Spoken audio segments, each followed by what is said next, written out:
Yo, what is up guys, and today we're going to be talking about the college basketball AP ratings that have come out, and they have ranked Duke as the #1 team in the country, and we're going to talk about what that means. Are they the best team in the country? Talk about their roster, and kind of talk about how the other teams stack up. But if you like my content and you like this video, please like and subscribe, and let's hop right into it. Okay guys, so first let's talk about the voting.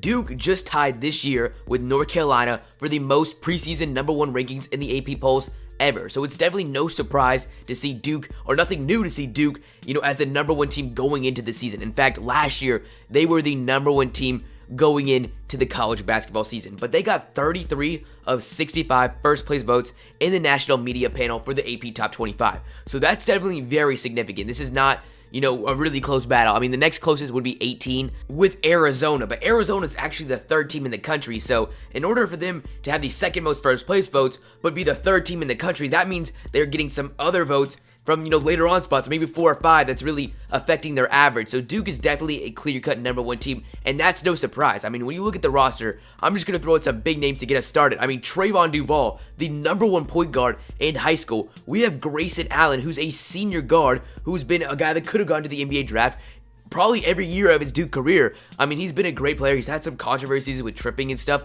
but no one's going to deny the fact that he's a great scorer, and having senior guards on a team that's filled with a ton of top, freshman recruits, that definitely holds a ton of value. We also have Marvin Bagley, who is the #1 player in high school. He just reclassified. He went from the junior class to the senior class, and he even went up 1 class and immediately jumped to the #1 player. That definitely is crazy. I mean, he's one of the best prospects we've seen in a while. I mean, he's a stretch big who can do almost everything. So those 3 guys, those are just getting us started. I mean, the class gets even crazier after that. But when you have a team led by just those 3 guys, regardless, you're going to have a lot of success. But when you fill them with the amount of depth, and given the fact that they probably have the best college basketball coach of all time, you got a lot of chance for some success.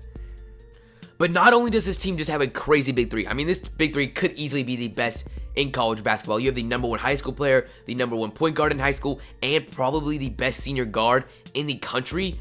When you put all that together, that's crazy. But the people they have around them, it gets honestly scary. I mean, on paper, this team is hands down the best team in college basketball. You have Wendell Carter, who was the 4th ranked player in high school. He was the #1 power forward in high school before Marvin Bagley reclassified. So that means you technically had the top 2 power forwards, freshmen in the country on the same team.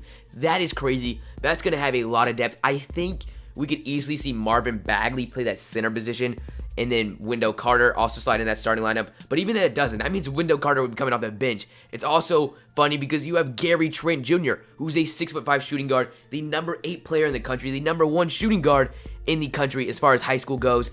That's absolutely crazy. Also, like I said, you have Grayson Allen at that position. So we maybe see one of them slide to the small forward position or come off the bench. That would be crazy to have him coming off your bench. I would say he would just go to that small forward position, but he is 6'5", and you do have a top recruit that you got, from high school who plays that small forward position, who can play it well, and Jordan Tucker. I mean, the guy is 6'7". He can knock down the 3. I'm excited to see what he does, and I can easily see him being that starting small forward, depending on how Coach K decides to do the rotation.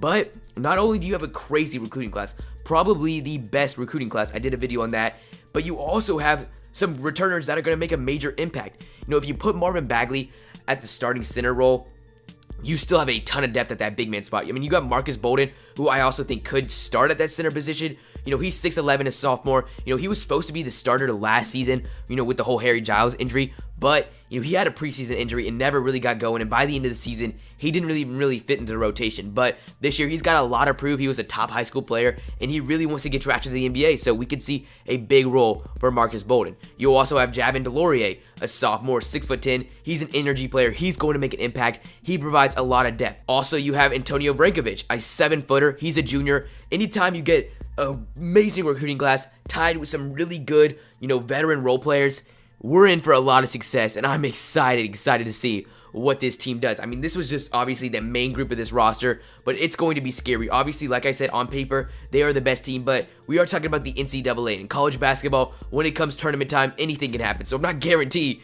that this team is going to win the championship. It's not like, a 7-game series like we see in the NBA, but I could easily see this team going into the tournament being the best team in college basketball.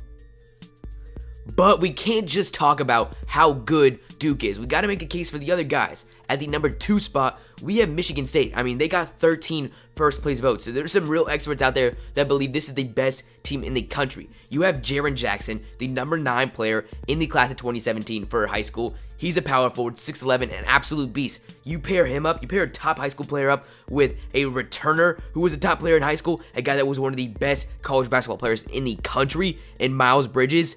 I mean, Miles Bridges has a case for being the Naismith Player of the Year this year. He could easily be the best player in college basketball this season and then a top pick in the 2018 NBA draft. So anytime you have that kind of duo and you've got some veterans around there, obviously this is going to be one of the best teams in college basketball. But then next, you have Arizona, who brought in DeAndre Ayton, one of the top high school players in the country. They also were in the class, were able to get Brandon Randolph, Emmanuel Acott, Ira Lee, and you have Alonzo Trier returning. This team could be really good, and they are also have a case for being the best team in the country. I mean, they got 18 first place votes, so there's a lot of people believe that this is the best college basketball team in the country, and they could easily be. Those are the obvious top 3 teams, but we definitely have some other schools that come tournament time could be extreme contenders. I mean, we've got Kansas, who got Billy Preston in the class, and they've got a great veteran guard in Devontae Graham. Excited to see what they do. And then you have Kentucky, who just got an absolute crazy recruiting class like we see every year. Obviously, they're going to lack a little bit of veteran presence, but they were able to get Kevin Knox. They were able to get Jared Vanderbilt. They were able to get Quade Green. I mean, they really stacked up that roster. I'm excited to see what they do. And then you got Villanova, who's got Jalen Brunson and Mikal Bridges. I'm excited to see what that does. That's obviously, this is in order of the AP poll. And then you got Wichita State with Landry Shamet.